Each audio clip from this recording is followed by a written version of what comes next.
साथीहरु त्यसैगरी हाम्रो अर्को रहेको छ समी फर्मुला। समी फर्मुला हामी सबै प्रोडक्ट मध्येबाट कुनै एउटा प्रोडक्टको टोटल हामीलाई अमाउन्ट सो गराउनु पर्यो भने, हेर्नु पर्यो भने समी फर्मुला प्रयोग गर्छौं। जस्तै यहाँनिर थुप्रै प्रोडक्टहरु दिएको छ, यो सबै प्रोडक्टको ग्रान्ड टोटल यहाँनिर रहेको छ, तर अब हामीलाई कुनै एउटा प्रोडक्टको मात्रै ग्रान्ड टोटल चाहिन्छ।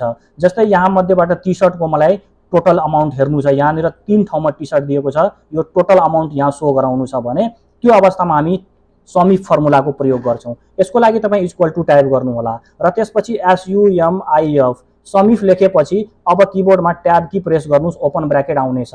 रेन्जमा तपाई सबै प्रोडक्टलाई सिलेक्ट गर्नु होला र त्यसपछि कमा लगाउनुस्। यहाँनिर हेर्नुस् फर्मुलामा दिएको छ कमा, यो फर्मुलाको आधारमा तपाई कमा राख्दिनुस्।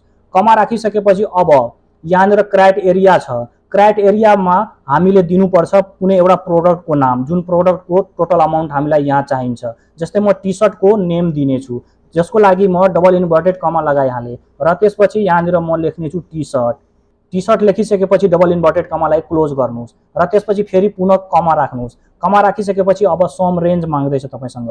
सम रेन्जको ठाउँमा हामी यो टोटल अमाउन्टलाई यसरी पुरै सिलेक्ट गरेर राख्छौं र त्यसपछि ब्र्याकेट क्लोज गरिदिने र एन्टर प्रेस गर्ने बित्तिकै हेर्न सक्नुहुन्छ यो 3 ठाउँमा टी-शर्टको अमाउन्ट थियो, यहाँ पुरै एक ठाउँमा सो भएर देखिएको छ। जस्तै म तपाईहरुलाई पुनः एकचोटी चेक गरेर हेराउँछु। इक्वल टु यहाँनिर फर्स्ट टी-शर्टको अमाउन्ट प्लस सेकेन्ड टी-शर्टको अमाउन्ट प्लस यहाँनिर थर्ड टी-शर्टको अमाउन्ट र एन्टर प्रेस गरेपछि तपाई हेर्न सक्नुहुन्छ अमाउन्ट सेम मिलिरहेको छ। यसरी तपाईहरु समी फर्मुलाको प्रयोग गर्न सक्नुहुन्छ।